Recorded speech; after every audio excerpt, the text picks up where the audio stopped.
Hello and welcome to my greenhouse.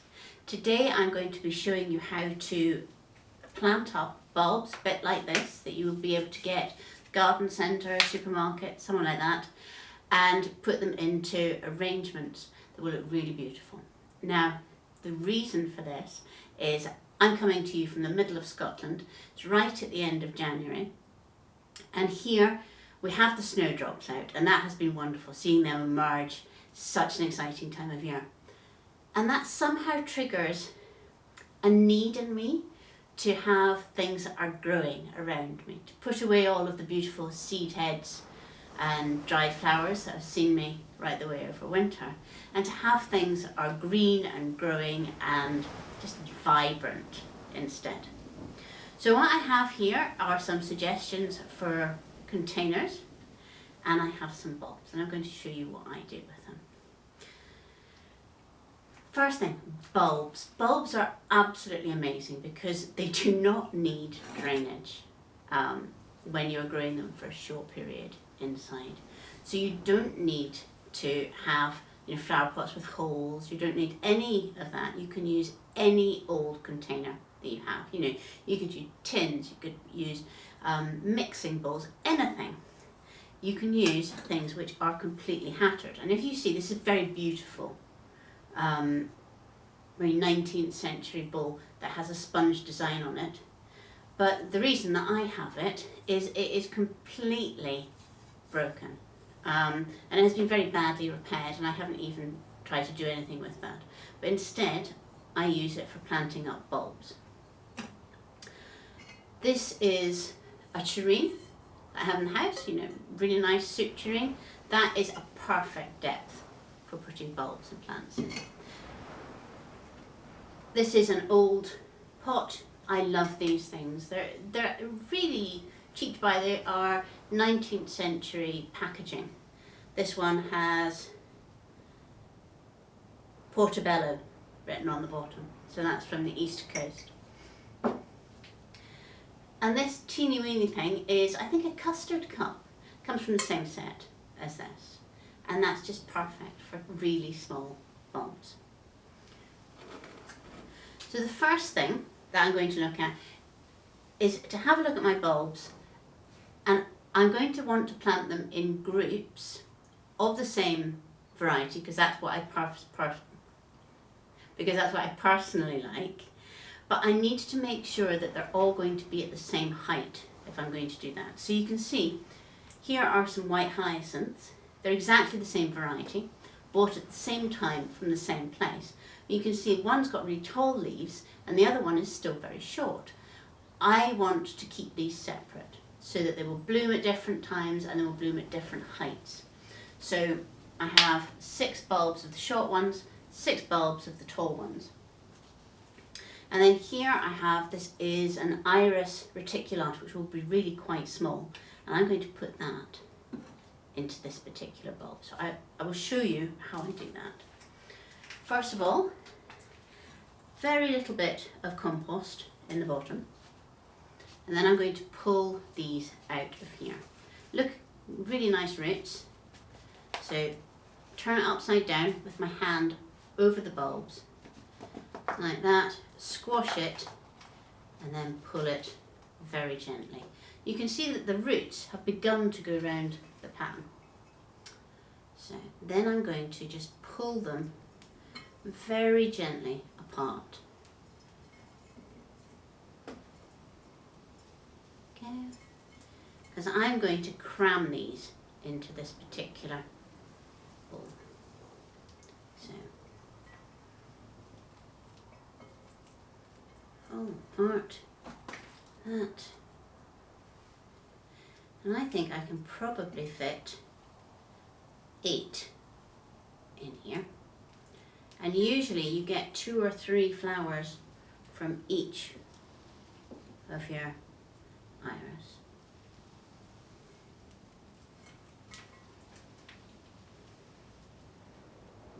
Yep. So that's 7. And what this stops doing, if I just planted this right into the middle, I would have ended up with all of the iris right in the middle of my pot. I don't want that. This one out. And pull them apart. And here I've got that. And then I can just use the soil that they have been in, this compost, just sprinkle it on the top.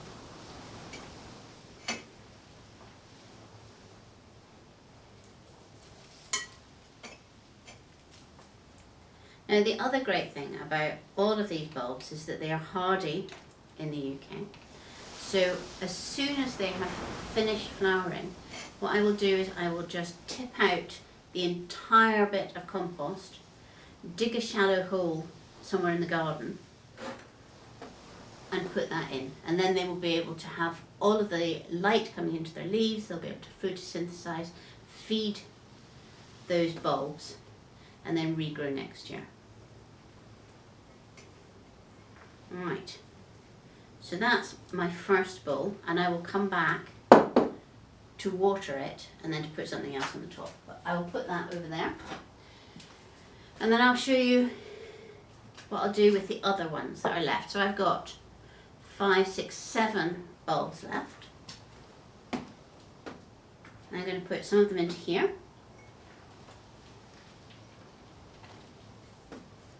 Again, I'm going to cram as many as I possibly can. You don't have to be particularly careful with them. Bulbs are amazingly tough things at this stage, so don't worry if you do snap some roots, but try not to snap that many. And I'm going to fit 5, I think, in here, maybe 4. I would rather put 5 because odd numbers are always better. So, there we go. And then I will just squash down all of these little bits here. Sprinkle some soil on top. Make sure that they're all standing up. Iris will not need support, unlike the hyacinths, when we get onto the hyacinths.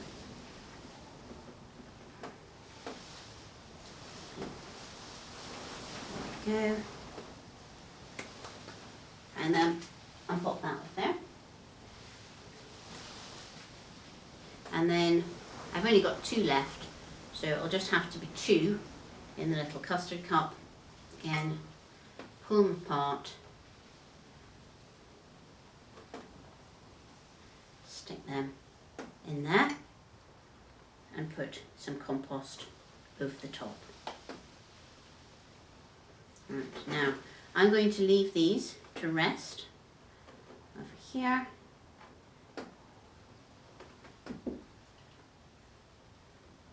For all the roots, because it helps if the roots are in the soil because they will be drinking a little bit. There we go. Knock off some of the compost that I've made a mess with. Put that one around here. So now I have this rather nice soup tureen. Great shape. I'm going to put some compost in here. And now I'm going to put these in. Now, these are winter aconites. I love winter aconites. They are just this perfect yellow lacquer colour, and they are quite happy planted into something like this. Look at those roots, aren't they really nice? So this, I will not separate it because this is one plant, one kind of comb, but I will make a little hole, little dip in here, pop that in like that, and then I have another. And again, these will be perfectly happy for a month or so stuck into something like this. Now, what I'm going to do is, this isn't quite fitting, so there's a lot of loose compost at the top that is not, it's not going to be a problem with the roots. I'm not pulling the roots off the bottom, I'm just kind of excavating the top. And I'll do the same with this one as well. So you can see that now fits nicely into there.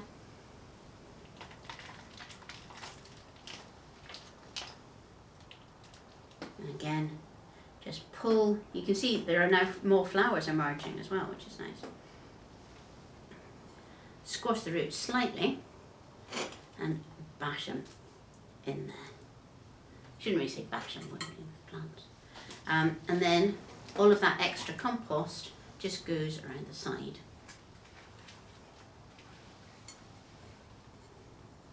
I'm going to let them rest. I'm going to water them a little bit, and then after that I'm going to come back and dress the tops of the pots and wipe them down, all of that kind of thing. So this one is going to be winter aconite, and now we'll get great clumps of these flowers growing in this bowl. This is the last of the kind of containers that I'm going to plant up, and I just wanted to show you it really because to show you quite how hattered your containers will be. This is the tureen that I plant hyacinths into each year, and it is the most glorious thing, but you can see it's missing half of a handle, it's very chipped, there's bits of the base must have fallen off. Here's a great chunk out of it. That doesn't matter to the hyacinths. Certainly doesn't matter to me. I love things with a bit of history. So this beautiful pink luster tureen, which has had quite a history, becomes my hyacinth pot. So again, put some compost into the base, and then I'm going to use these 2 pots of hyacinths because they're at the same stage, and they're almost ready to come out. So put my hand over the compost, tip it upside down. Again, there's good roots. I always find hyacinths really, really tricky to grow at home from bulbs. So I find it much easier to bring them in like this. And then just that wee shuggle. Pull some of these roots down. It's not going to matter if some of the roots fall off because they've got so many, and actually all of the goodness is here.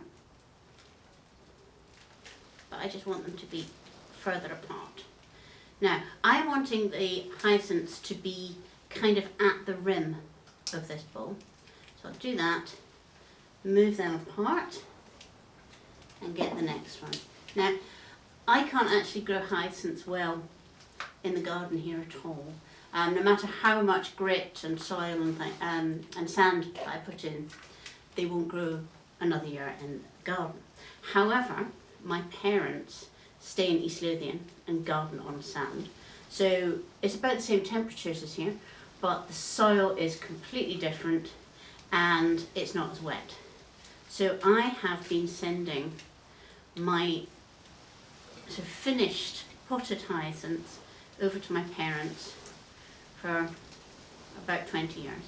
And now in April and May, their entire back garden is just hyacinths, and the scent is amazing. So there we are. So from those 2 pots, you can see that just by breaking them up a little bit, moving them apart, we've got much better spacing. Now I'll put some more compost on the top. This doesn't need to be firmed in, it's just to keep them stable. And in this particular bowl, this is the one that I'm going to add some support, because hyacinths, particularly if you've got them inside and it's not quite as dark, it's not quite as light as they would like, and it's not quite as cool as they would like, they have a tendency to get a bit leggy. So I'm going to put in some support. But there is some compost. I'm going to go back round and tidy these all up in one swoop so I don't have soil everywhere. I've chosen as a support for these hyacinths these rather beautiful stems of dogwood. Now this one's going to be a bit tall, so I'm going to cut it there and then put it in there.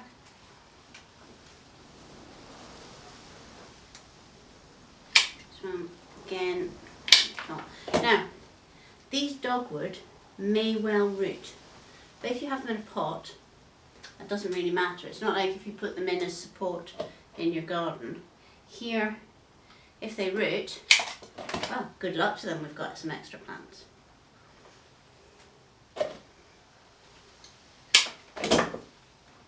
And I just love this bright kind of, what would it be like, kind of a salmon orange against the green. Jam them in really well. Wanting them to kind of to come up in a sort of nest shape so that when these hyacinths grow, they can either be tied to the thing or you can start to weave them in. So these ones, I think I may well just start them off. Just bending them over to meet very casually. Let's bring that one right here.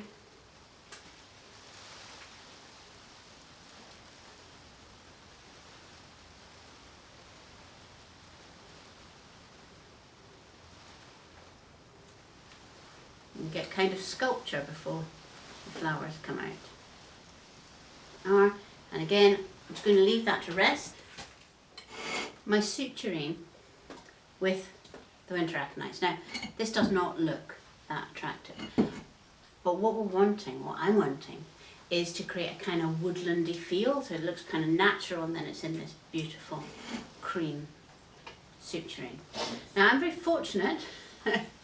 I'm going to put a positive spin on the rain that we get here. In that anything that stops still for half an hour gets covered in moss here. So moss is a really sustainable thing for me to use. What I've done is I've just taken this off the edging of one of my raised beds, and it comes off, you can see, in like little sheets. I'm going to just tuck that in. And then when this bowl is finished and I'm planting out the aconites, I'll be able to put the moss back in. And at that time, it's time when birds are looking for moss to make their nests, that kind of thing. So it will all go back into the garden. It's not going to be wasted, but I am kind of borrowing it for a while. The great thing about moss is you can pull it into small pieces and put it around your flowers here, and you can't see the joins. Okay. If you don't have moss, use gravel, or you could just use leaves. Now I'm going to put on some of these leaves on here because I want it to look as though it's just growing in a mossy bit of ground under a hedge. These are hornbeam leaves off my hedge. And I do think that the small leaves work best. And you don't need very many of them. Okay, there's not me. Wee bit. You could even just tear them off. There we go. And then within the next week, when those flowers really start growing, that will just look as though it's a slice of kind of wildness on my dining table.